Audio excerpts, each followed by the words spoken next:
আল্লাহ পাকের বান্দা জনাব মুহাম্মদ রাসূলুল্লাহ সাল্লাল্লাহু আলাইহি ওয়াসাল্লামের উম্মতগণ, আল্লাহ পাক রব্বুল আলামিন আপনাকে আমাকে দুনিয়ার সমস্ত ফিতনা ফাসাদ থেকে পরিত্রাণ দিয়ে কোরআন ও হাদিসের মজলিস, আলেম ওলামা, মুমিন, মুত্তাকিন, জাকিরিন শাকিরিনদের গুরুত্বপূর্ণ এক দামি মজলিসে আসার, বসার, বলা, শোনার তৌফিক আল্লাহ পাক দান করছেন। শুকরিয়া তান সবাই বলে আলহামদুলিল্লাহ। ইতিমধ্যেই কত মানুষ দুনিয়ার থেকে বিদায় হয়ে গেছে, কত মানুষ অসুস্থ অবস্থায় আছে, কত মানুষ রোজা রাখতে পারে না, কত মানুষ রোজা রাখার যোগ্যতা আছে কিন্তু রোজা রাখে না।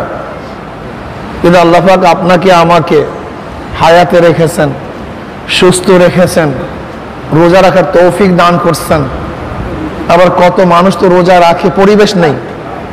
আমরা মনে করি রোজা শুধু খানা পিনার থেকে পরিত্রাণ থাকা, জেমার থেকে নিজেকে হেফাজত রাখা, এতটুকুই রোজা না।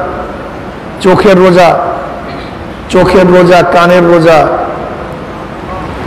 জবানের রোজা, হাতের রোজা, পায়ের রোজা, অন্তরের রোজা, ঠিক না? এইগুলি চোখের রোজার থেকে হেফাজত থাকার জন্য মাহওয়ালের প্রয়োজন। চোখের রোজা রাখার জন্য মাহওয়ালের প্রয়োজন। চক্ষু দিয়ে এদিকে যেতেই চায়, কিন্তু এমন এক জায়গায় অবস্থান করা যেখানে চক্ষু যেদিকেই দেই না কেন কোনো গুনাহ নজরে পড়ে না, এরকম এক জায়গা নির্বাচন করা। আল্লাহ পাকের শুকর, আজকে এখানে আমরা আছি, আমাদের চোখের মধ্যে কোনো গুনাহ নজরে পড়ে না, আলহামদুলিল্লাহ। এমনিতেই চোখের রোজা হচ্ছে। এরপরে কানের রোজা, কানের রোজার জন্য মাহওয়ালের প্রয়োজন। এমন এক জায়গা অবস্থান করা যেখানে গুনার আওয়াজ কানের মধ্যে না ঢুকে। আল্লাহ পাক এখানে থাকার কারণে অনিচ্ছা সত্ত্বেও কোরআনের আয়াত, জিকিরের আওয়াজ কানের মধ্যে ঢুকে, কিন্তু গান বাজনার আওয়াজ কানে ঢুকে না। এই সামনে সাউন্ড বাড়ায় দাও।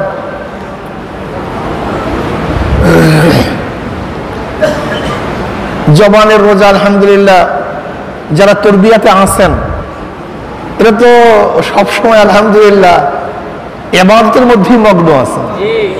রুটিন ওয়ার্ক, একটা রুটিন ওয়াজে কাজ চলতেছে, এই সময় এইটা, এই সময় এইটা, এই সময় এইটা। তবে এখানে কিন্তু যেহেতু তরিকা সুলুকের মধ্যে আমরা আছি, একটা মানুষ কামিয়াব হওয়ার জন্য দুই পন্থার প্রয়োজন, তরিকা এশক, তরিকা সুলুক। তরিকা এশক, এশকের আগুন কলের মধ্যে জ্বালায়া দেওয়া, লাগায়া দেওয়া। আগুনের তাসির কি? আগুন নিজেই থাকবে, অন্য কাউকে থাকতে দিবে না। তো এশকের আগুন যখন কলবের মধ্যে লাগিয়া যায়, তখন গায়রুল্লাহকে জ্বালাইয়া একমাত্র আল্লাহর ওজুদকে প্রতিষ্ঠিত করে। লা ইলাহা ইল্লাল্লাহ, নাই নাই, কেউ নেই, সব বাদ। ইল্লাল্লাহ, একমাত্র আল্লাহই, আল্লাহই, সবই আল্লাহ, সবই, সব কিছু আল্লাহর জন্য। অন্তর থেকে গায়রুল্লাহকে দূর করা, আল্লাহর ওজুদকে প্রতিষ্ঠিত করা, এটা হল জিকির, এলমে মারিফাত, এলমে এশক, এলমে মুহাব্বত। মুহাব্বতের আগুন, এশকের আগুন যখন কলবে লাগিয়া যায়, তখন আল্লাহ ব্যতীত তার অন্তরের মধ্যে আর কিছু বাকি থাকে না। যে দার দেখতা হুমাই তু হি তু ভাই, তু হি তু ভাই, তু হি, এক হালাত। তবে এখানে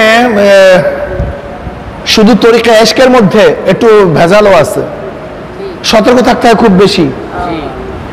আমি দেখছি আমার নজরে যাদের মধ্যে এশক, মুহাব্বত গালেব, মোহাব্বত বৃদ্ধি পায়, তাদের মধ্যে সাধারণ নিয়ম কানুন মানতে চায় না।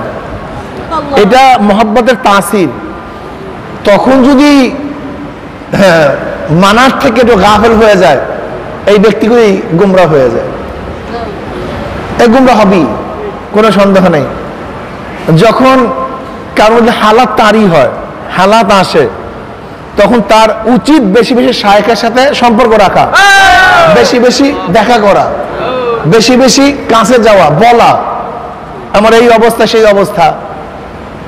কিন্তু দেখবেন অনেকেই আছে তখন নিজেকে অনেক বড় মনে করে, নিজে বুঝতে যে তারা বুঝবি কি, অমুক কি তমুক কি, এই বোঝার কোনো ক্ষমতা নাই। এটা শয়তানের ওয়াসওয়াসা, এটা শয়তানের ওয়াসওয়াসা। দেখেন নামাজের মধ্যে আপনি দাঁড়াইছেন, আপনার অনিচ্ছায় আহ উ হতেই পারে, চিল্লান হতেই পারে, এটা আশ্চর্য হওয়ার কিছু নেই। অনিচ্ছা হতেই পারে, অনিচ্ছায় কাশি আসে না, অনিচ্ছায় হাসি আসে, এই হাসি আসে না, আসতেই পারে। আচ্ছা যদি ইচ্ছা করে কেউ কাশি দেয় নামাজ থাকবে? কিন্তু অনিচ্ছায় যদি কাশি দেয় কোনো সমস্যা আছে? যদি অনিচ্ছায় কাশি দেয় সমস্যা আছে, ইচ্ছায় কাশি দেয়? দেখেন এই মাসালা সহজ। ইচ্ছা কইরা কাশি দিছেন কি নামাজ শেষ, অনিচ্ছায় দিছেন নামাজের সমস্যা হয়নি। অনিচ্ছায় আহ বের হতে পারে, বের হতে পারে, নামাজ নষ্ট হয়নি। কিন্তু যখনই প্রথম তো চিল্লান দিছেন অনিচ্ছায়, কিন্তু দ্বিতীয়টা দিছেন ওইটার ইত্তেবায় অনুসরণে, এখন কি অবস্থা আপনি বলেন? এখন বলেন তো কত সতর্ক থাকা উচিত? আপনি ফতুয়া দেন, আপনিই বলেন একটু ভুলের কারণে নামাজটা শেষ হয়ে গেছে, আর আপনি বলছেন আমার নামাজ আছে। এখন বলেন তো কত সতর্ক থাকা চাই নামাজের মধ্যে যাদের হালাত হয়, এখন বলেন তো তাদের কত সতর্ক থাকা চাই? অনেক সতর্ক থাকা যায়, কিন্তু আমরা সতর্ক থাকি না তা না। আলহামদুলিল্লাহ হাজারো মুজাহিদরা তো খুবই সতর্ক আছে, কিন্তু যারা সতর্ক থাকি না, আপনি বলেন তো আপনার নামাজের অবস্থাটা কি? কত নামাজ শেষ করছেন? কঠিন। এই জন্য খুব বেশি বেশি সোহবাতে থাকা আসা দরকার, বেশি বেশি মানা দরকার, আর আল্লাহর কাছে বেশি বেশি দোয়া করা উচিত। আল্লাহ এমন হালাত আমার মধ্যে তারই না হোক যা নামাজের ক্ষতি হয়, এমন হালাত তারই না হোক। এটা খুব খেয়াল রাখা চাই ভাই, খুব খেয়াল রাখা চাই। কিন্তু যখন আমার মধ্যে হালাত চলে আসে তখন এই বয়ানগুলি মানতে চাই না, এটা আর এক সমস্যা, তখন আর এক সমস্যা মারাত্মক। তখন নসিহত মানতে চাই না, নসিহত কাজে লাগে না। কেন? মুহাব্বতের তাসিরই হলো সে যা বুঝে সেইটাই সবচেয়ে বড় বুঝ মনে করে। যেমন দেখবেন কোনো ছেলে মেয়ে যদি কারোর প্রেমে পড়িয়া যায়, তখন সে কোনো বুঝই মানতে চায় না। এটা মারাত্মক, এটা মুহাব্বতের একটা খাসিয়াত, এটা মুহাব্বতের চরিত্র। যে মানতে চায় না সে ধ্বংস হয়, যে মানে সে রক্ষা পায়। কথাটা বুঝতে পারি নাই? যে মানতে চায় না সে ধ্বংস হয়, যে মানে সে কামিয়াব হয়, রক্ষা পায়। এটা খাসিয়াত, মানতে চায় না। তখন আমাকে বেশি বেশি মানা উচিত, শরীয়ত অনুযায়ী চলা উচিত, খুব খেয়াল রাখা উচিত যেন আমি ধ্বংস না হয়ে যাই। আল্লাহ পাক একটা পর্যায়ে পৌঁছাইছেন, আল্লাহ না করুক আমার সামান্য সতর্কতার কারণে যেন আমি বরবাদ না হয়ে যাই। এটা তরিকে ইশক। আর তরিকে সুলুক শায়েখের দরবারে থাকবে, দীর্ঘদিন পর্যন্ত থাকবে, নিজের হালাত বয়ান করবে, আমার এই অবস্থা, আমার এই অবস্থা, আমার এই অবস্থা, আমার এই অবস্থা। সে ঔষধ দিবে, সতর্ক করবে, ট্রিটমেন্ট করবে, সেই ট্রিটমেন্ট অনুযায়ী নিজেকে ব্যাস পরিশুদ্ধ করার চেষ্টা করবে। ওজব আছে, রিয়া আছে, কেবের আছে, হাসানাত আছে, হুব্বে যা আছে, হুব্বে মালাল আছে, এগুলি থেকে আস্তে আস্তে আস্তে আস্তে একের পর্যায়ক্রমে সংশোধন হওয়া, ঠিক না? এর জন্য শায়েখের দরবারে থাকতে হয়। তো চরমোনাই আলহামদুলিল্লাহ আমাদের শায়েখগণ এত সুন্দর পদ্ধতি করছেন, আমি অনেক সময় পেরেশান হয়ে যাই যে আসলেও আল্লাহ পাক রব্বুল আলামিন কার থেকে খেদমত নিলে এইভাবে আল্লাহ পাক রব্বুল আলামিন তাকে যোগ্যতা দিয়ে দেন। আপনি চিন্তা করতে পারবেন না দাদাজান রহমাতুল্লাহ আলাইহি যেই সময় কিতাব লিখছেন এবং এই তরিকার পদ্ধতি পন্থা যাগুলি লিখে গেছেন, এখন আমরা প্রেশার হয়ে যাই। ওই সময় এত সহযোগী ছিল না, এত ওলামায়ে কেরাম ছিল না, কিন্তু কিভাবে এগুলি সাজায় গেছেন যে চিন্তাও করা যায় না, চিন্তাও করা যায় না। এই যে হালকা জিকির, এটা তরিকা সুলুকের একটা পদ্ধতি। এই যে মাসিক ইজতেমা, এটা তরিকা সুলুকের পদ্ধতি। আল্লাহ ওলিদের কিতাব পড়া, এটা তরিকা সুলুকের পদ্ধতি। চরমনাইল ময়দানে আসা, এটা তরিকা সুলুকের পদ্ধতি। আল্লাহু আকবার। এই যে আমলের পরীক্ষা নেয়া, এইটা তরিকা সুলুকের পদ্ধতি। এই যে চরমনাইল তরবিয়াতে নিয়ে আসা, এটা কিসের জন্য? এই তরিকা সুলুকের পদ্ধতি। কিতাব পড়লে আপনি বুঝতে পারবেন আমার মধ্যে কি দোষ। কিতাব পড়লে বুঝতে পারবেন আমি কোন অবস্থায় আছি, আমার হালাত কি। যেরকম দাদাজান কি বলছেন, যখন কিতাব পড়ো তখন তুমি ভাবো যে আমি বয়ান করতেছি, তুমি বয়ান শুনতেছো। বুঝলেন না? তার মানে কি? এই যেমন নসিহত করতেছি আমরা সংশোধন হওয়ার জন্য, এই কিতাবের মধ্যে এই সংশোধনগুলি দেয়া আছে, আমি সংশোধন হয়ে যাই। এর জন্য কিতাব পড়াটা তরিকা সুলুকের পদ্ধতি। এখানে যারা আসছেন, এখানে আসছি নিজের নফসকে পরিশুদ্ধ করার জন্য, কন্ট্রোল করার জন্য। নফস মরে না, ও কন্ট্রোল হয়, দমন হয়। নফস কোনোদিন মরে না, ও কন্ট্রোল হয়, নিয়ন্ত্রণ হয়। যদি নিয়ন্ত্রণ করতে পারেন তাহলে কামিয়াব, তাহলে কামিয়াব। এগুলি আল্লাহ পাকের সৃষ্টি। আল্লাহ পাক রব্বুল আলামিন মানুষকে এইভাবেই সৃষ্টি করেছেন। রিয়া, কেবের, হাসাদ, হব্বেজা, হব্বে মাল, এগুলো সব জন্মগত। এগুলো দূর করবেন কিভাবে? আমার রং, এটা আপনি দূর করবেন কিভাবে? আমার চক্ষুর ডিজাইন, এটা দূর করবেন কিভাবে? আমার নাকের ডিজাইন, এটা দূর করবেন কিভাবে? পারবেন না কেন? কথা বলেন না? জন্মগত। ঠিক রিয়া, কেবের, হব্বেজা, হব্বে মাল, হাসাদ, তারপরে কনজুসি, বুখুলি, এগুলো সব জন্মগত। তাহলে তা আবার কিভাবে? দেখবেন একটা বাচ্চাকে আপনি 100 টাকা দিচ্ছেন, ছোট বাচ্চাকে, ও জানি না এটা কয় টাকার নোট, এ দিয়ে কি করে, কিন্তু আপনি আবার টাকাটা চান, সে আর দেবে না, বকিল। এটা জন্মগত। এই যে কনজুসি, বকিলি, এটা জন্মগত। দুইটা বাচ্চা, একটা বাচ্চাকে আপনি একটা আপেল দেন, আর একটা বাচ্চাকে 2টা আপেল দেন, ও কিন্তু একটাও খেতে পারবে না, চাপাতেই পারে না। কিন্তু যাকে 2টা দিছেন আর যাকে একটা দিছেন, ও কি চুপ থাকবে? কি করবে?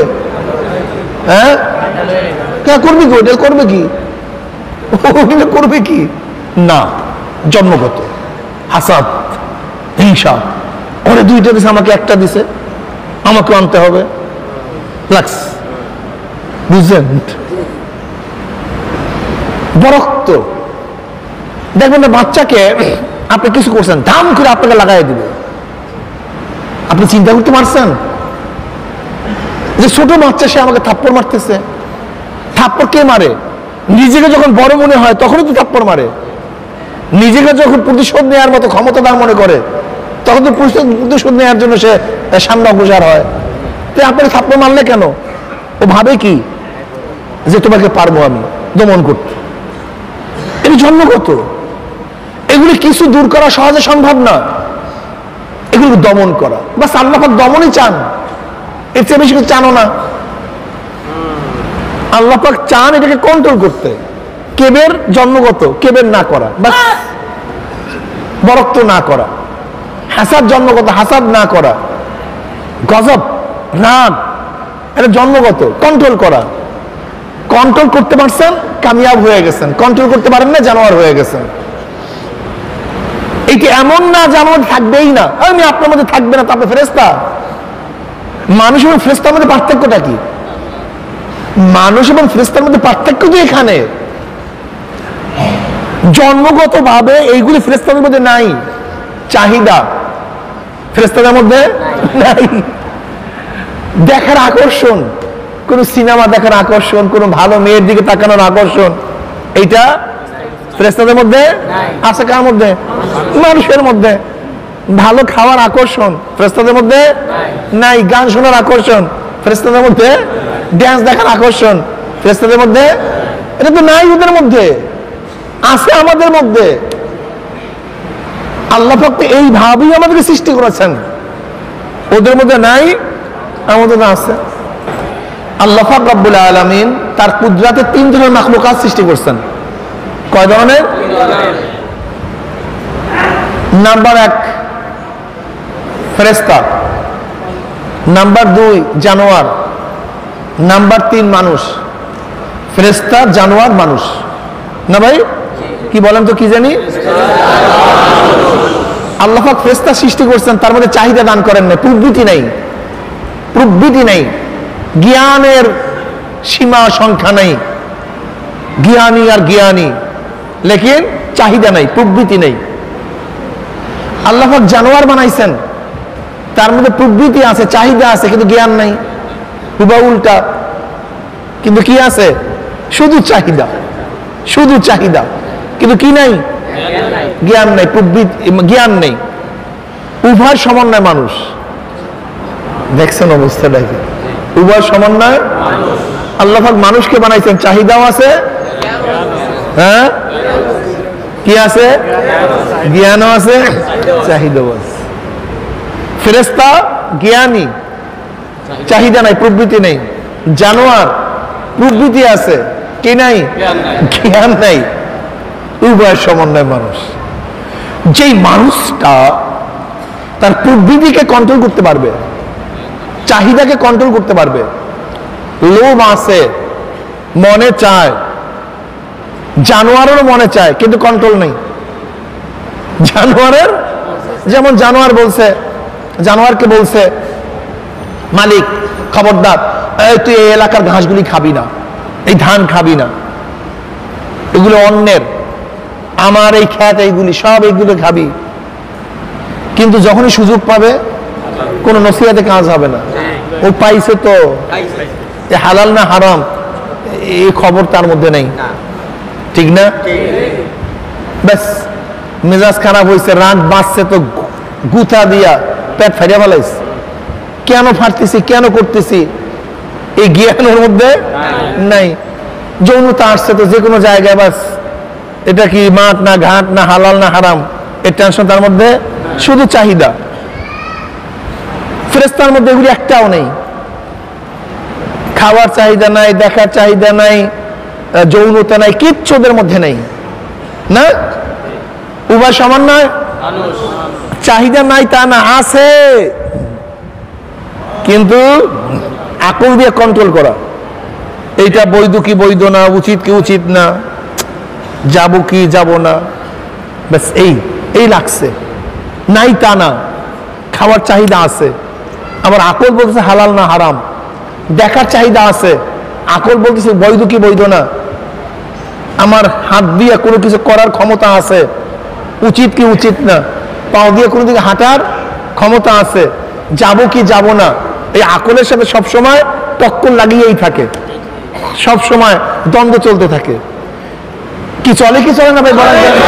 সবার সাথে চলতে থাকে সবসময়।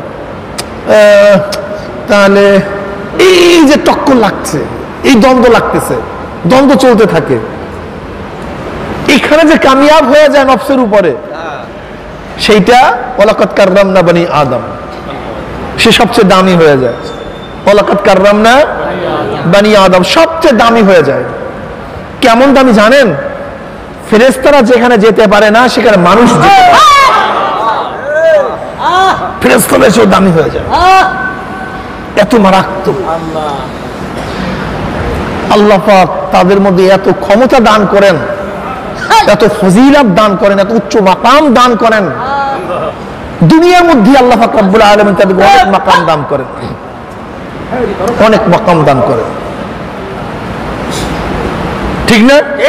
ওমর ইবনে খাত্তাব রাদিয়াল্লাহু তাআলা আনহু, কি অবস্থা! সুবহানাল্লাহি ওয়া বিহামদি।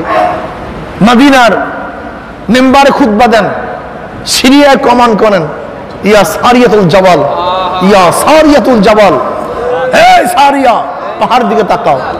অথচ মদিনায় কমন চলতেছে সিরিয়ায়, অথচ সিরিয়া আওয়াজও চলে গেছে।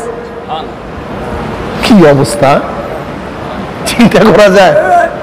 পানির মধ্যে চিঠি মারে, চিঠি পড়তে দেরি, নীল নদীর মধ্যে পানি ফোয়ারা সৃষ্টি হইতে দেরি করে না। অবস্থা বুঝেন। ভূমিকম্প হয়েছে মদিনার মধ্যে, ওমর ইবনে খাত্তাব রাদিয়াল্লাহু তাআলা আনহু লাঠি দিয়ে আঘাত করছে, থাম, অমনি বুক উঠে গেছে। কি বুঝলেন? মারাত্মক অবস্থা।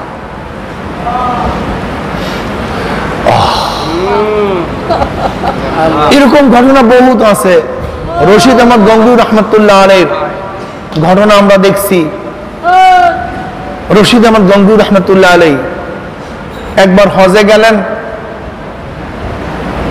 গেলেন একদল কাফেলা। হঠাৎ ঝড় শুরু হয়ে গেছে, বিশাল ঝড়। ক্যাপ্টেন বলতেছে, নাবিক বলতেছে যে হাজিগণ, জাহাজ কোথায় যাইতেছে জানি না, অবস্থা খুবই খারাপ, আল্লাহর কাছে দোয়া করেন। হাজিরা রুমাল, খাজুর, তসবিহ যে যা নিয়ে আসছে সব হাজির করে আল্লাহকে বলছে, আল্লাহ ছোট মাসুম বাচ্চার জন্য এটা নিয়ে আসছে, তোমার অমুক নেক বন্দার জন্য এটা নিয়ে আসছে, অমুকের জন্য এটা নিয়ে আসছে, আল্লাহ তুমি আমাদেরকে মাফ করে দাও, আমাদেরকে ঘরে ফিরিয়ে দাও। কান্নাকাটি রোল পুড়ে গেছে। জীবন বাঁচবে এরকম কোন নমুনা দেখা যায় না, কোন নমুনা নেই। এরকম হায়বাদ চলতেছে, কান্নাকাটি চলতেছে। গভীর রাত্রে যে রওয়ায়াত করতেছেন দেওবন্দ মাদ্রাসার মুহাদ্দিস,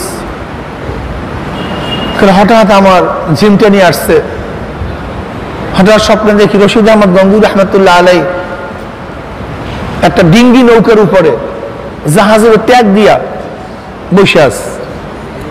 অমনি তার ঘুম ভেঙে গেছে।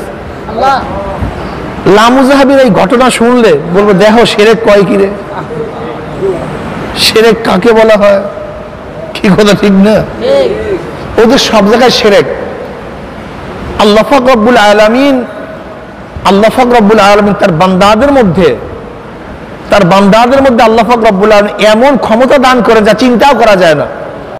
কিছুক্ষণ পরে নাবিক বলতেছে, হাজী সাহেবগণ, আল্লাহ পাক আপনাদের দোয়া কবুল করছে,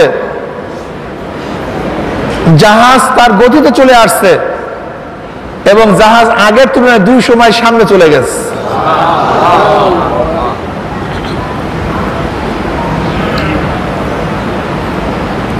এর জন্য যে যত বেশি নফসকে কন্ট্রোল করতে পারবে সে তত কামিয়াব হয়ে যাবে। সবাই তো মানুষ, কিন্তু বেলাল হাবশী রাদিয়াল্লাহু তাআলা আনহুর এই মর্যাদা কেন? নবী আলাইহিস সালাতু ওয়াস সালাম মেরাজের রজনীতে সামনে সামনে আওয়াজ পাইতেছেন। জিবরিল আলাইহিস সালাম বললেন, ভাই জিবরাইল কিসের আওয়াজ? বলে বেলাল হাবশীর পায়ের আওয়াজ। বেলাল হাবশী হাঁটে জমিনের মধ্যে, পায়ের আওয়াজ আরশের মধ্যে। চিন্তা করতে পারছেন? আল্লাহ এই তরিকা সুলুক এখানে আসছেন, 24 ঘন্টা রুটিনের মধ্যে আছেন। তরিকা সুলুকের একটা মেহনত হলো ইকরামুল মুসলিমিন, মুসলমানদের খেদমত করা, যে কোনো খেদমত আঞ্জাম দেয়া। এখানে যারা দায়িত্বে আছেন, যারা এই কাফেলা আসছে, তরবিয়াতে আসছে, এদের উচিত এই মাঝে মাঝে বাথরুম সাফ করার ব্যবস্থা করা, এই ঝাড়ু দেওয়ার ব্যবস্থা করা, যে কোনো খেদমত আঞ্জাম দেয়া, এই মাঠ পরিষ্কার করা। এইটাও কিন্তু এই মুজাহিদার একটা নিয়ম। এটা করবেন, ইকরামুল মুসলিমিন করবেন। যদি কোনো কাজ না পান, কমপক্ষে এক ভাই আর এক ভাই বিছানা লাইসা দিবেন, এক ভাই আর এক ভাইয়ের বিছানা সুন্দর মতো ঝাড়িয়ে লাসিয়ে দিবেন, এটা খেদমত। কমপক্ষে অভ্যাসটা হোক খেদমতের। যদি আর কিছু না পারেন, এই মসজিদ দিয়ে নামবেন, জুতাগুলো সোজা করবেন, সব জুতোগুলো সোজা করতে থাকবেন এক একজনে, এটা করবেন। ঝাড়ু নিয়ে ঝাড়ু দিতে থাকবেন, মাদ্রাসার খেদমত করবেন, কাজ করবেন। আবার কেউ কেউ বলেন যে আমরা বাথরুমগুলি পুরো সাফ করব, নাজাফত। এক ইহুদি এক রাস্তা দিয়ে হাঁটতেছে, বলতেছে এই রাস্তা দিয়ে মুসলমান হাঁটে নাই 2-4 দিনে। তাহলে বুঝলা কিভাবে? বলে এই যে দেখো রাস্তার মধ্যে ময়লা, যেই রাস্তা দিয়ে মুসলমান হাঁটে সেই রাস্তার মধ্যে ময়লা থাকে না। এইটা হলো মুসলমানদের আলামত। এই জন্য খেদমত আঞ্জাম দেওয়া চাই, খেদমত করবেন। এক ভাই আর এক ভাই খেদমত করবেন, এক ভাই আর এক ভাই ভাত আনিয়ে দিবেন, দস্তরখান বিছাইয়া দিবেন। এইটাও তরিকা সুলুকের একটা অংশ, এইটাও তরিকা সুলুকের একটা অংশ। ইকরামুল মুসলিমিন করা, খেদমত করা, এক মুসলমান আরেক মুসলমানকে প্রাধান্য দেয়া। ওই উসিরুনা আলা আনফুসিহিম ওয়ালাউ কানা বিহিম খাসাসা। আমার চেয়ে আমার ভাই ভালো থাকুক, আমি একটু খারাপ থেকে আমার ভাই ভালো থাকুক, আমি কষ্ট করি আমার ভাই কষ্ট কম করুক, এই সাধনা করা, এটা কিন্তু তরিকা সুলুকের একটা অংশ। কথাটা বুঝতে পারছি? হ্যাঁ, এখানে আসছি কেন? এখানে আসছি নিজেকে দমন করার জন্য। আমি কিচ্ছু না, আমি কিছু না, এটাকে দমন করার জন্য এখানে আসছি। নিজেকে ভুলার জন্য আসছি, নিজেকে ভুলাবার জন্য আসছি। এই জন্য এটা করবেন, এটা করবেন সব সময়। ইকরামুল মুসলিমিন করবেন, খেদমত করবেন। যখনই খেদমত করবেন তখন নিজের মধ্যে কিছুটা হলো তাওয়াজু চলে আসবে, জুতা সোজা করবেন। বুঝাইতে পারছি? এটা করবেন। এখানে আসছি তো কামাই করার জন্য। আল্লাহ পাকের শুকর, এই তরিকার মধ্যে তরিকা ইশক এবং তরিকা সুলুক উভয় আছে। এর জন্য চরমোনাই মুজাহিদদের মধ্যে দেখা যায় কামিয়াবি আলহামদুলিল্লাহ অনেক বেশি, অনেক বেশি। আল্লাহ আমাদের সবাইকে কবুল করে নেন। শাহরু রমজান আল্লাযী উনজিলা ফীহিল কুরআন, এই রমজান মাসে আল্লাহ পাক রব্বুল আলামিন কোরআন নাযিল করছে। কি নাযিল করছে? কোরআন সবচেয়ে দামি এক কিতাব, এর চেয়ে দামি কোনো কিতাব নেই। গোটা দুনিয়ার মধ্যে এমন একটা কিতাব নেই, বই নেই যার শুরুতে লেখা লা রাইবা ফি, কোনো সন্দেহ নেই, শোভা নাই। শুধু একটা কিতাব দুনিয়ার মধ্যে পাওয়া যায়, সেই কিতাবের নাম কোরআন। তার শুরুতেই লেখা লা রাইবা ফি, কোনো কি নাই, সন্দেহ নাই। ইমাম জালালউদ্দিন সুয়ুতী রাহমাতুল্লাহ আলাইহি কোরআনের মধ্যে বহুত মুজিজার কথা বয়ান করছেন, ইতকানের মধ্যে বহুত মুজিজার কথা বয়ান করছেন। কোরআন এমন এক কিতাব, আল্লাহু আকবার, যা শুনলে মানুষ হেদায়েত হয়ে যায়, যা শুনলে মানুষ হেদায়েত হয়ে যায়। কোরআন নাজিল হয়েছে রমজান মাস। এই রমজান মাসে কোরআন নাজিল হওয়ার কারণে রমজান মাসের দামও বেড়ে গেছে। কোরআন নাজিল হয়েছে শবে কদরে, এর জন্য 1000 রাত্রির চেয়ে শবে কদরের মর্যাদা বেড়ে গেছে। কোরআন নাজিল হয়েছে মক্কা নগরীতে, গোটা দুনিয়ার নগরীর মধ্যে মক্কা নগরীর দাম বেড়ে গেছে। কোরআন নাজিল হয়েছে হেরা পর্বতে, সমস্ত পাহাড়ের মধ্যে হেরা গুহা দামি হয়ে গেছে। কোরআন নাজিল হয়েছে জিব্রাইলের মাধ্যমে, সমস্ত ফেরেশতার মধ্যে জিব্রাইল দামি হয়ে গেছে। কোরআন নাজিল হয়েছে জনাব মুহাম্মদ রাসূলুল্লাহ সাল্লাল্লাহু আলাইহি ওয়াসাল্লামের উপরে, সমস্ত নবীদের মধ্যে আমার নবী সর্দার হয়ে গেছে। কোরআন যেই কাগজে লেখা হয় সেই কাগজটা সমস্ত কাগজের দামি হয়ে যায়, যেই কালি দিয়ে লেখা হয় সেই কালিটা দামি হয়ে যায়। কোরআনকে যে কাপড় দিয়ে আবৃত করা হয় সেই কাপড়টা, গোলাপটা সমস্ত কাপড়ের চেয়ে দামি হয়ে যায়। কোরআনকে যে কাঠের উপরে রেখে তেলাওয়াত করা হয় সেই রেহালটা সমস্ত কাঠের চেয়ে দামি হয়ে যায়। কোরআন যার অন্তরের মধ্যে থাকে সেই কলবটা, সেই মানুষটা সমস্ত মানুষের মধ্যে দামি হয়ে যায়। আল্লাহু আকবার। খায়রুকুম মান তাআল্লামাল কুরআনা ওয়া আল্লামাহু, তোমাদের মধ্যে সবচেয়ে দামি যে কোরআন শিক্ষা দেয়, কোরআন শিক্ষা নেয়। কোরআন এমন এক মৌজেজ, এমন এক মৌজেজ জনাব মুহাম্মদ রাসূলুল্লাহ সাল্লাল্লাহু আলাইহি ওয়াসাল্লাম হাদিসের মধ্যে ফরমান যে আল্লাহ পাক রব্বুল আলামিন অন্য অন্য নবীদেরকে মুজিজা দান করছেন, আর আমাকে আল্লাহ পাক রব্বুল ওহী দান করছেন। আশা করি অন্য নবীদের থেকে আমার উম্মতের সংখ্যা অনেক বেশি হবে। বলেন আলহামদুলিল্লাহ। এর কারণটা কি? অন্য অন্য নবীদের মুজিজা তাদের সাথে সম্পৃক্ত ছিল।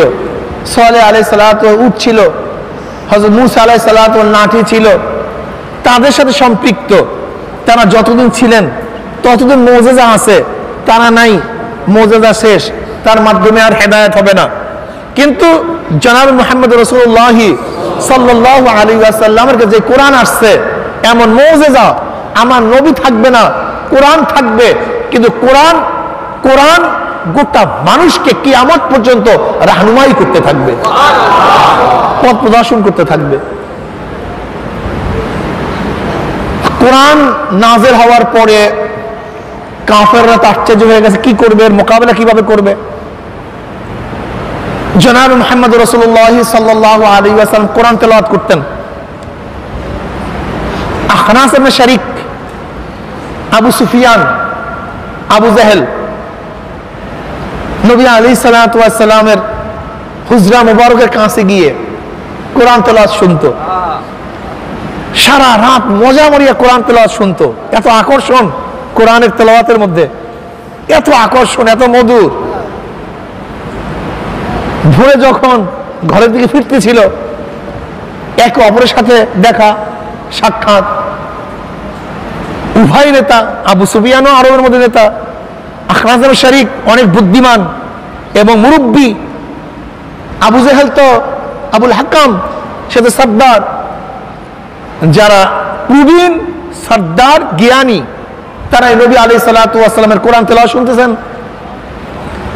এখন আপসের মধ্যে পরামর্শ করতেছে, দেখো যদি আমরা নবী মুহাম্মদের কোরআন তেলাওয়াত শুনি, এটা যদি সাধারণ মানুষ দেখে তাহলে কাউকে ফিরানো যাবে না।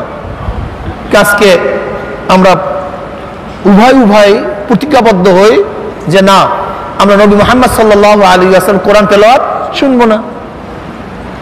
বাস পরের দিন প্রত্যেকে চিন্তা করছে, যেহেতু ওয়াদা করছি কোরআন শুনবো না, আজকে আবু সুফিয়ান আসবে না। আবু জাহেল চিন্তা করছে আজকে আবু সুফিয়ান এবং আখনাস আসবে না। আখনাস চিন্তা করছে আজকে আবু সুফিয়ান আর আবু জাহেল আসবে না। আবু সুফিয়ান চিন্তা করছে আবু জাহেল আসলে আখনাস আসবে না। প্রত্যেকের জায়গার থেকে চিন্তা করছে অমুকে আসবে না, আমি যাব, অমুকে আসবে না, আমি যাব। যখন রাত্র অন্ধকার হয়ে আসছে, প্রত্যেকের জায়গার থেকে আমার নবীর ঘরের কিনারায় গিয়া দাঁড়ায় গেছে। আর আমার নবী কোরআন তেলাওয়াত করা শুরু করছে। মজা মারিয়া কোরআন তেলাওয়াত শুনতেছে, খুব মজা মারিয়া শুনতেছে। ব্যাস যখন সুফে সাহাবে পরিষ্কার হয়ে যাবে, ভাগা শুরু করছে। একটার সাথে আর একটা টক্কর লাগছে। কিরে, আমি তো আবু সুফিয়ান। আবু জাহেল বলছে তোমাকে বললাম না আসবা না। আবুল হাকাম, ফাজলামি করবি না, তুইও তো নিয়াত করছিস আসবি না, তুইও তো শপথ করছিস আসবি না, তুই আসলি কেন? তুই আমাকে বলস, তুই আসছিস কেন? বুঝেন না? আখরাজ বলতেছে তুমি আসছো কেন, তুমি আমাদেরকে বাধা দাও। এখন উভয় বলতেছে এতে হবে না, এতে কাজ হবে না। আপনার সবচেয়ে মুরব্বী ছিল, সে লাঠি ভর দিয়া দিয়া আবু সুফিয়ানের কাছে গেছে, গিয়া বলতেছে আবু সুফিয়ান, মুহাম্মাদের উপর যা আসছে এবার তোমার অভিমত কি, তুমি কি বলো? তুমি যে ধারণা করো আমি একই ধারণা করি, যে মুহাম্মদ যে কোরআন তেলাওয়াত করে এটা ঐশ্বিক এক গ্রন্থ, এটা মানুষের বানানো হতে পারে না। এবার আখনাস আবার লাঠি ভর দিয়া দিয়া আবু জাহেলের কাছে গেছে, গিয়া বলছে আবুল হাকাম তোমার কি ধারণা? বলে দেখো শোনো, বনি আব্দুল মানাফের সাথে বনি আব্দে মানাফের সাথে বংশক্রমে তাদের সাথে আমাদের সাথে সম্মান এবং ইজ্জত এর লড়াই চলতেছিল। খুব ভালো মতো বুঝবেন একজন আরেকজনকে গ্রহণ করতে না পারার কারণটা কি। বংশক্রমে তাদের সাথে আমাদের সাথে মর্যাদার লড়াই চলতেছিল। তাদের মধ্যে শেখায়া আছে, আমাদের মধ্যে শেখায়া আছে। তারা মানুষকে পানি পান করে, আমরাও মানুষকে পানি পান করাই। তাদের মধ্যে সাকাওয়াত আছে, আমাদের মধ্যে সাকাওয়াত আছে। তারা মানুষকে দান করে, আমরা মানুষকে দান করি। তাদের দারুন নদওয়া আছে, আমাদের দারুন নদওয়া আছে। তাদের মধ্যে যুদ্ধ আছে, আমাদের মধ্যেও যুদ্ধ আছে। মর্যাদার লড়াইতে আমরা উভয় যখন সমানে সমানে চলতেছিলাম, উভয় ঘোড়া ঝানুগুলি পরস্পরের মধ্যে স্পর্শ করতেছিল, সমানে চলতেছিলাম। হঠাৎ করে তারা বলতেছে আমাদের মধ্যে নবী আসছে, কিন্তু আমাদের মধ্যে নবী নেই। মর্যাদার লড়াইতে তারা আমাদের আগায় গেছে, কাজে আমি কোনোদিন তাকে মানব না। কি বুঝলেন? ইয়ারিফুনাহু কামা ইয়ারিফুনা আবনাআহুম। তারা নবীকে চিনত যেইভাবে তারা তার সন্তানকে চিনত। আবু জাহেল নবীকে চিনত না তা না, চিনত, লেকিন হাসাদের কারণে, হিংসার কারণে গ্রহণ করতে পারে নাই। ক্ষমতা ছুটিয়া যাবে, ক্ষমতা চলিয়া যাবে, এর জন্য গ্রহণ করতে বুঝে নাই তা না, জানতো না তা না, চিনত না তা না, লেকিন ক্ষমতা হারায় ফেলাবে। আমাদের চেয়ে মর্যাদার দিক থেকে সে উপরে উঠে যাবে, এটা সহ্য করতে পারে নাই। বলেন তো আবু লাহাব নবী আলাইহিস সালাতু ওয়াস সালামের উপর কবে থেকে হিংসা শুরু করছে জানেন? দেখেন আবু লাহাবও কিন্তু নবী আলাইহিস সালাতু ওয়াস সালাম চাচা, আবু তলেবও তার চাচা। সরদার দু আলম আলাইহিস সালাতু ওয়াস সালাম ছোট ছিলেন। আবু তলেব এবং আবু লাহাব উভয়ের মধ্যে মল্লযুদ্ধ শুরু হয়েছে। মল্লযুদ্ধ, কুস্তি ধরে না, আগেকার কুস্তি ধরে না আমরা, এরকম কুস্তি শুরু হয়ে গেছে। তা আবু লাহাব আবু তলেবকে নিচে ফেলাইয়া দিস, মল্লযুদ্ধে নিচে ফেলাইয়া দিস। নবী আলাইহিস সালাতু ওয়াস ছোট বাচ্চা, খুব খেয়াল দেন কথার দিকে। নবী আলাইহিস সালাতু ওয়াস গিয়া নিচের থেকে আবু তলেবকে উঠাবার চেষ্টা করতেছে, তার চুল ধরিয়া উঠাবার চেষ্টা করতেছে। আবু লাহাব বলতেছে নবী আলাইহিস সালাতু ওয়াস সালামকে, তুমি আমার ভাতিজা, আমি তোমার চাচা, আবু তলেবও তোমার চাচা, লেকিন তুমি আমাকে সাহায্য না করিয়া আবু তলেবকে সাহায্য করতেছে কেন? তখন নবী আলাইহিস সালাম জবাব দিয়েছিলেন, উভয় আমার চাচা, কিন্তু আপনার অপেক্ষা সে আমার কাছে প্রিয়। এই কথাটা আবু লাহাব সহ্য করতে পারে নাই, এটা পছন্দ হয় নাই। সেখান থেকে নবী আলাইহিস সালাতু ওয়াস সালামের উপর বিদ্বেষ শুরু হয়ে গেছে। সেখান থেকে এই বিদ্বেষের কারণে আবু লাহাব আমার নবীর বেয়াই ছিল, আমার নবীর বেয়াই, কিন্তু উতবা এবং উতায়বা তার দুই সন্তান আবু লাহাবের, এই দুই সন্তানকে আমার নবী আলাইহিস সালাতু ওয়াস সালামের দুই কন্যা রুকাইয়া এবং উম্মে কুলসুমকে বিবাহ দিয়েছিল উতবা এবং উতায়বার কাছে। কিন্তু নবী আলাইহিস সালাতু ওয়াস সালামের উপরে যখন সূরা লাহাব নাযিল হয়েছে, তখন ক্ষিপ্ত হয়ে গেছে। তার দুই ছেলে, তার দুই কন্যাকে তালাক দিয়ে দিছে, এবং উতবা উতায়বা নবী আলাইহিস সালাতু ওয়াস সালামকে অনেক নির্যাতন করছে, অনেক অপমান করছে। আপন জামাই। হিংসা এমন একটা জিনিস, হিংসা এমন এক জিনিস যে সত্যকে গ্রহণ করতে পারে না, সত্যকে মানতে পারে না। কিসের কারণে? ওই আবু লাহাব ছোটবেলার মধ্যে নবী আলাইহিস সালাতু ওয়াস সালামের উপরে যেই হাসাদ সৃষ্টি হয়েছে, যে ক্ষিপ্ততা সৃষ্টি হয়েছে, এই কারণে সত্যকে গ্রহণ করতে পারে নাই। আজকেও দেখবেন হাজারো মানুষ সত্য বুঝে, হক বুঝে, চরমনাই হক বুঝে, ভালো বুঝে, এদের দ্বারা হাজারো মানুষ হেদায়েত হচ্ছে। প্রশ্ন করলে বুঝে, কিন্তু গ্রহণ কেন করতে পারে না?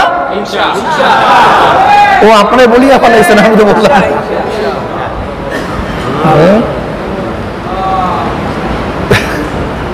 আবু লাহাবের জন্য কিন্তু আল্লামা সুয়ুতী রাহমাতুল্লাহ আলাইহি খাসাইসুল কুবরার মধ্যে হাদিস নিয়ে আসছেন।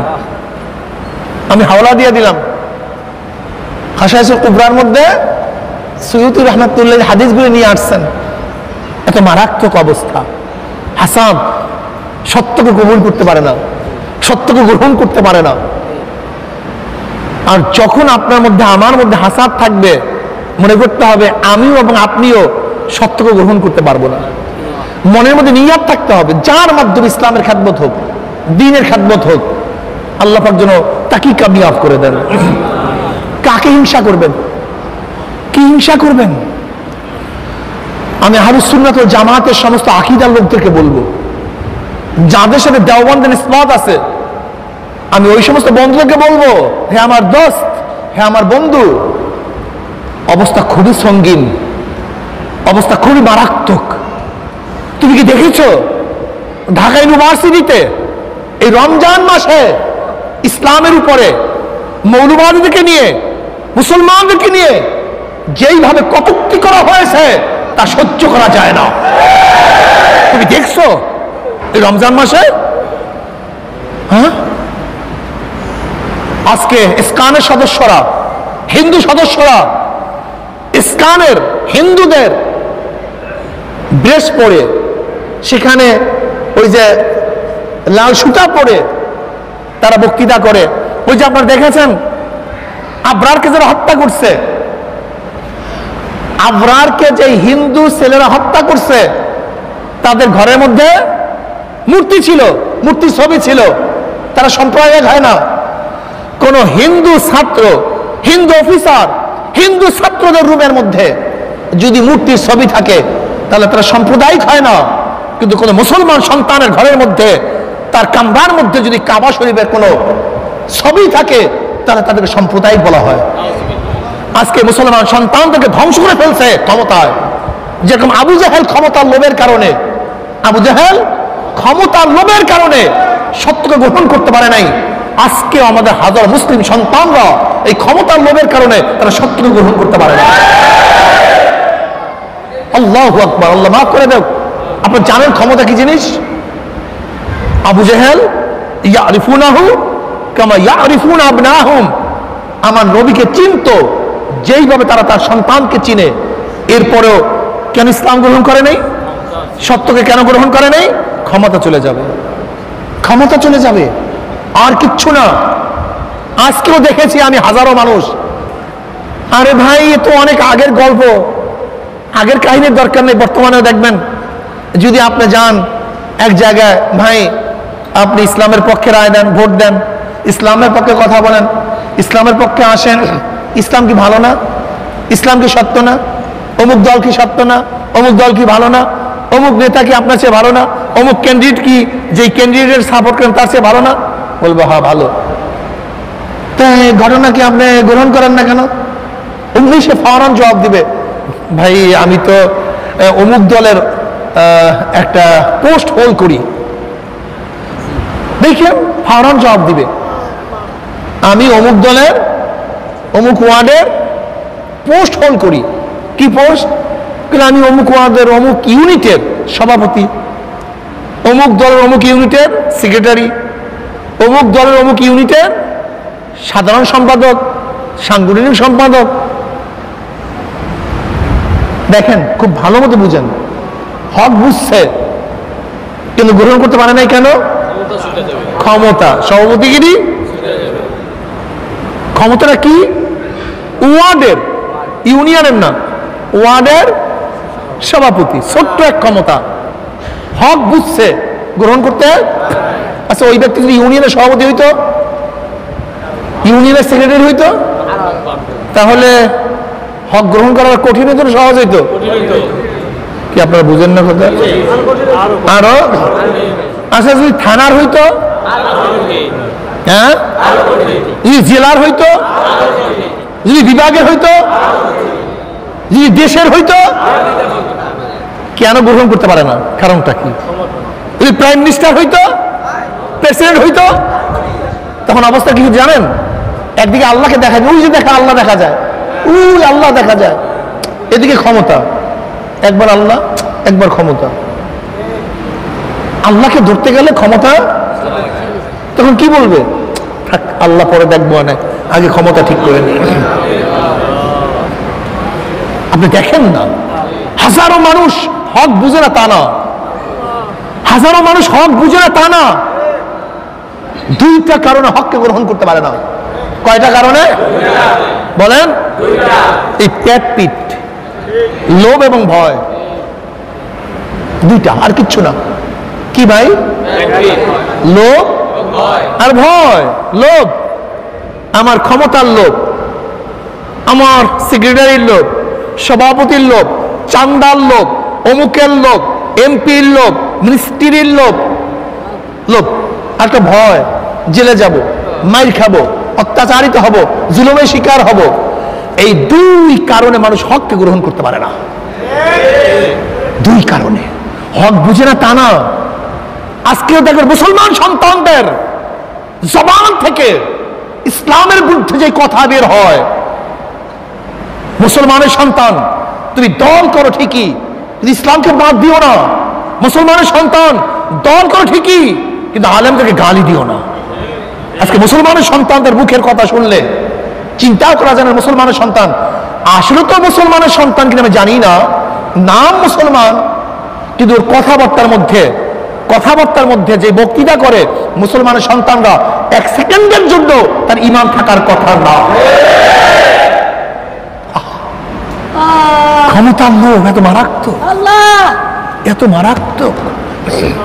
কি হবে ক্ষমতা? তুমি কি দেখো নাই হাইকোর্টের মাজারে গিয়া দেখো কত ক্ষমতাসীনরা শুয়ে আছে, সেখানে কুকুর পায়খানা করে, সিগাল পায়খানা করে, নামও কেউ নেয় না। আর ইয়ারউদ্দিন খলিফা সাহেব রহমতুল্লাহ আলাইহি কোনো ক্ষমতাবান ছিলেন না, আজও তার জন্য সবাই দোয়া করে।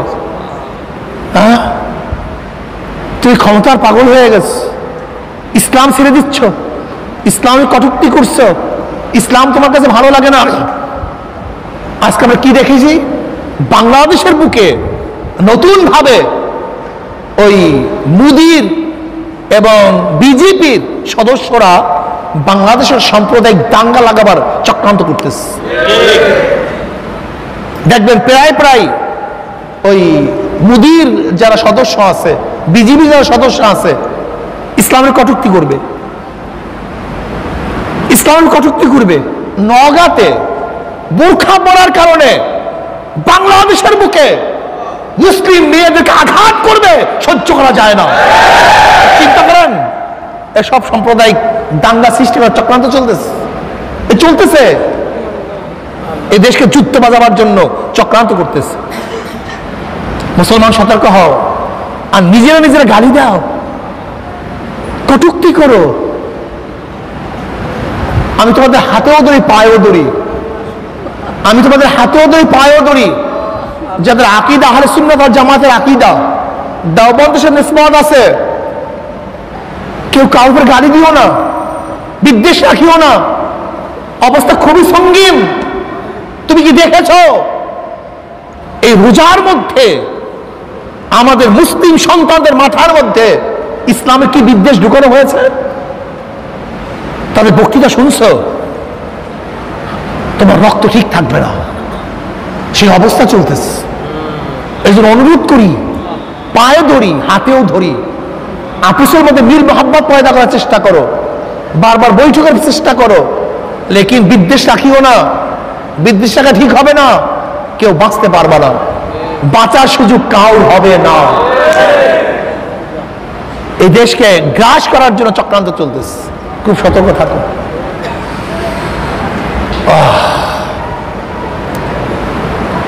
ইমানকে মজবুত করেন, রমজান মাসে ইমানকে মজবুত করেন। দুনিয়া কিছু না, দুনিয়া কিছু না, একদিন মারা যাব, থাকবো না।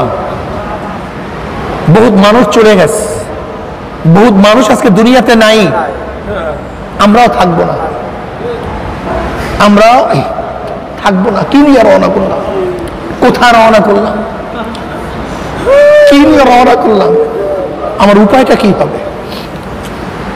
যাদের কবরের চিন্তা ছিল তারা এই কবর নিয়ে কত টেনশন করতো। আমার দাদাজান রহমতুল্লাহ আলাই ওইখানে খাটছিল,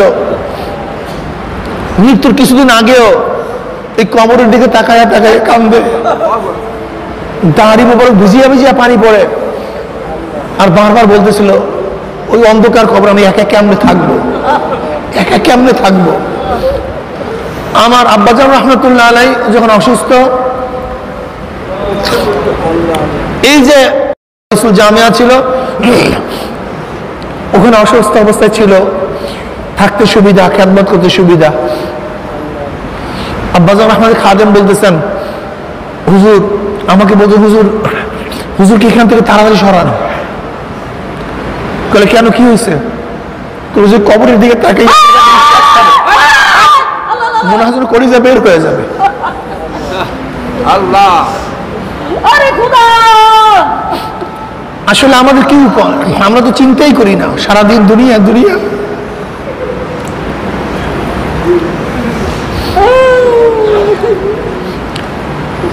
আমাদের সবসময় চিন্তা করা উচিত।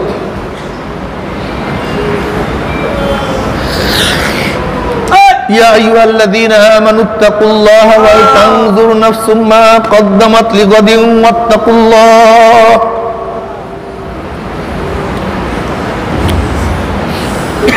يا أيها الذين آمنوا اتقوا الله ولتنظر نفس ما قدمت لغد واتقوا الله। প্রত্যেক মানুষের চিন্তা করা উচিত আগামী কিয়ামতের ময়দানে আল্লাহর সামনে দাঁড়িয়ে হিসাব দেওয়ার জন্য।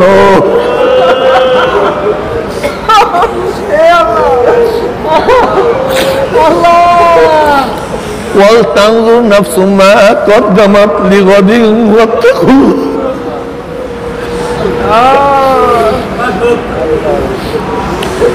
প্রত্যেক মানুষের চিন্তা করা উচিত, ভাবনা করা উচিত, ফিকির করা উচিত আগামী কিয়ামতের ময়দানের জন্য দুনিয়া থেকে অগ্রিম কি প্রেরণ করছে, কত নামাজ আল্লাহর দরবারে পৌঁছাইছে, কত রোজা, কত জিকির, কত তেলাওয়াত, কত গুনাহ থেকে তওবা করতে পারছে। আমার মাওলার কাছে দাঁড়ায় সব কিছু হিসাব দিতে হবে।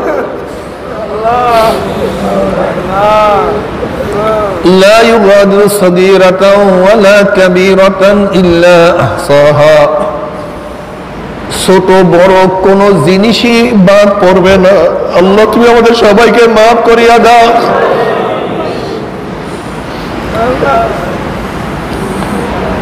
ছোট বড় সব কিয়ামতের ময়দানে সব কিছু হাজির হয়ে যাবে। আজকে রমজানের 6 দিন চলিয়া যাইতে আছে, রহমতের 6 দিন চলিয়া যাইতে আছে।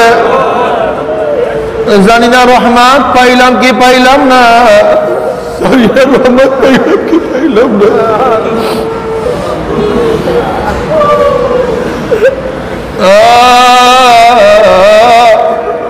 নবী আলাইহিস সালাতু ওয়াস সালাম ফরমান, যার উপর রমজান মাস চলিয়া গেল, এই রমজান মাস পাইয়াও নিজেকে জাহান্নাম থেকে নাজাত দিতে পারলো না, জাহান্নাম থেকে নিজের নামটা কাটাইতে পারলো না,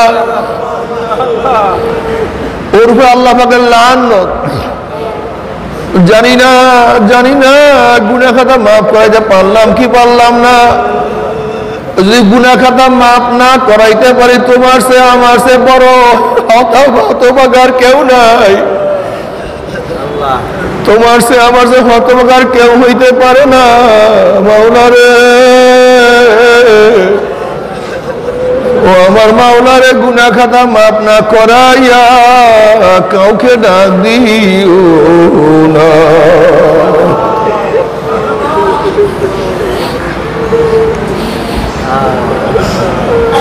আমার মাওলা রহমান মাওলা গফর, আমার মাওলা সত্তার। সাবাকাত রহমাতি আলা গজাবি, সাবাকাত রহমাতি আলা গজাবি। আমার মাওলা হাদিসে কুরসির মধ্যে ফরমান, আমার রহমত আমার রাগের উপর দান্য পেয়ে গেছে, আমার রহমত আমার রাগের উপর দান্য পেয়ে গেছে। ও বান্দা, তুই গুনাহ করছো, যত গুনাহ করছো, যদি তওবা করার মতো তওবা করতে পারো, তওবা করতে দেরি আমি মাওলা মাফ করতে 1 সেকেন্ডও দেরি করব না। আমার মাওলা এত মেহেরবান, আমার মাওলার সে কেউ বড় মেহেরবান হইতে পারে না। আমার মাওলা ডাক দেয়, কুল ইয়া ইবাদিয়াল্লাযীনা আসরাফু আলা আনফুসিহিম লা তাকনাতু মির রাহমাতিল্লাহ, লা তাকনাতু মির রাহমাতিল্লাহ, লা তাকনাতু মির রাহমাতিল্লাহ, ইন্নাল্লাহা ইয়াগফিরুয যুনুবা জামিয়া। বান্দারে, তওবা করার মতো তওবা করতে পারো, আমি মাওলা তোকে মারুম করব না। আল্লাহ আল্লাহ তুই আমাদের সবাইকে মাফ করিয়া দাও, কবরে গুনাহ থেকে তওবা করো। ওমর ইবনে খাত্তাব রাদিয়াল্লাহু তাআলা মদিনার গলি থেকে হাঁটতেছেন, অপর দিক থেকে একটা যুবক আসতে আসে, দেখে হাতের মধ্যে একটা বোতল। ওমর ইবনে খাত্তাব রাদিয়াল্লাহু বুঝছেন এই বোতলের মধ্যে মদ হবে, আসলে মদ ছিল। ওই যুবক তো বাগের সামনে পড়িয়া গেছে, ওমরের সামনে পড়িয়া গেছে। যে ওমরকে দেখলে শয়তান পর্যন্ত রাস্তা ছাড়িয়া পলাইয়া যাইতো, ওমরের সামনে হাতের মধ্যে মদ, উপায় নাই, আজকে আর বাঁচতে পারবো না। উমরের সামনে দুনিয়াতে সাহায্য করার কেউ নাই, উমরের থেকে বাঁচাবার ক্ষমতা কেউ রাখে না, কিন্তু শুধুমাত্র একজনই বাকি, আমার মাওলা।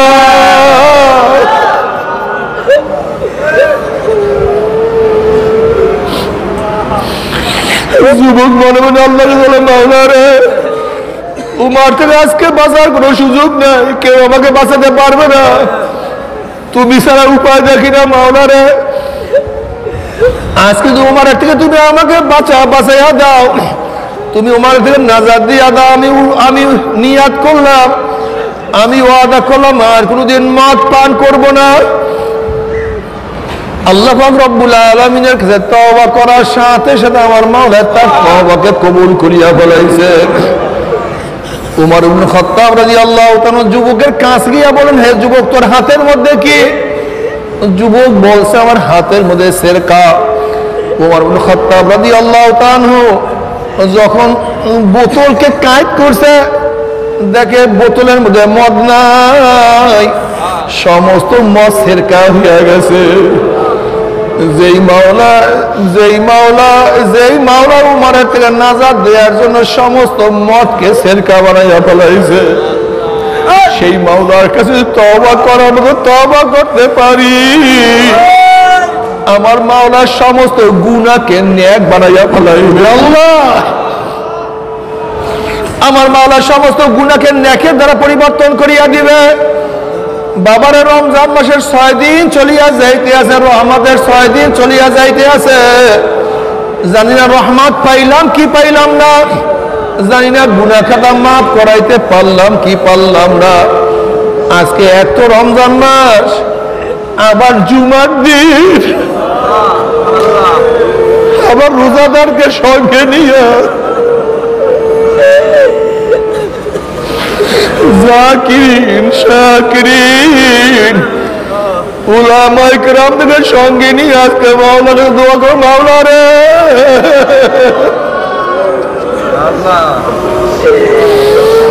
মাহরুম করিও না, তোমার খাস গোলাম বান্দি না বানাইয়া ডাক দিও না। আল্লাহুম্মা আমিন, আল্লাহুম্মা আমিন, আল্লাহুম্মা আমিন।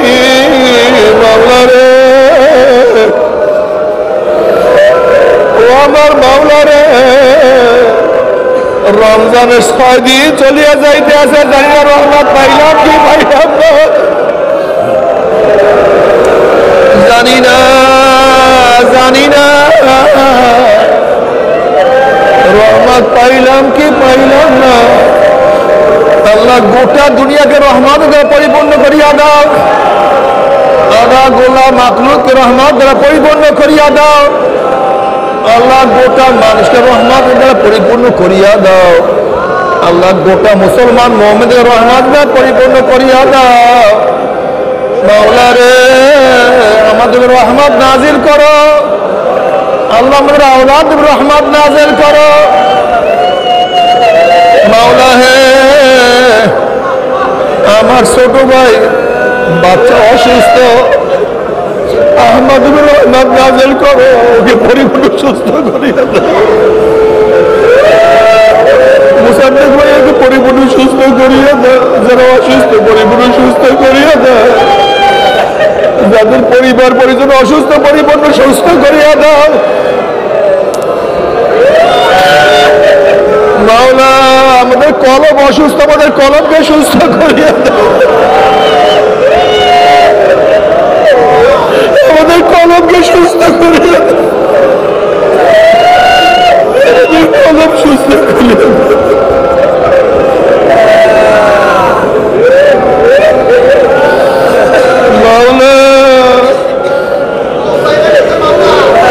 গুনাহগার মাফ করিয়া দাও। গুনাহগার মাফ করিয়া দাও। গুনাহগার মাফ করিয়া দাও। গুনাহ থেকে বাঁচিয়া থাকার তৌফিক দিয়া দাও। আল্লাহ তোমার জমিনে তোমার হুকুমত ইসলাম হুকুমত কায়েম করে দাও। আল্লাহ যতদিন জিন্দার ইসলামে জিন্দা রাখিও। যখন শেষ ডাক দিবে ঈমানের সাথে ডাক দিও। আল্লাহ আসমানে গজব জমিনে গজব থেকে হেফাজত করো। আল্লাহ আসমানে গজব জমিনে গজব থেকে হেফাজত করো। আল্লাহ তুমি রোজাকে কবুল করিয়া নাও। আমাদের আওলাদ তোমার খাস গোলাম মানুষে কবুল করিয়া নাও। আল্লাহ যত মুমিন মুমিনাত যত মুজাহিদরা কবরে শুয়ে রয়েছে চিরকাল তাদের কবরকে জান্নাতের বাগিচা বানায়া দাও। আমাদের শায়খ ও মুর্শিদের কবরকে জান্নাতের বাগিচা বানায়া দাও। মা দাদা সহ তামাম দুনিয়ার মাশায়েখদের মাকামকে জান্নাতের মধ্যে বুলন্দ করে দাও। তরিকার নিসবত দান করো। তোমাদের ওলিদের রুহানি ফয়েজ দান করো। আল্লাহ তোমার মারিফতের নূরের বাতি আমাদের কলবের মধ্যে জ্বালায়া দাও। আসমানে গজব জমিনে গজব থেকে আমাদের সবাইকে হেফাজত করো। আমাদের জেহেন শক্তি বাড়াইয়া দাও। সহি ইলম অর্জন করার তৌফিক দিয়া দাও। সহি আমল করার তৌফিক দিয়া দাও। রব্বির হামহুমা কামা রাব্বায়ানি সগীরা। وصلى الله تعالى على خير خلقه محمد وآله وأصحابه وأزواجه وأتباعه أجمعين وارحمنا معهم برحمتك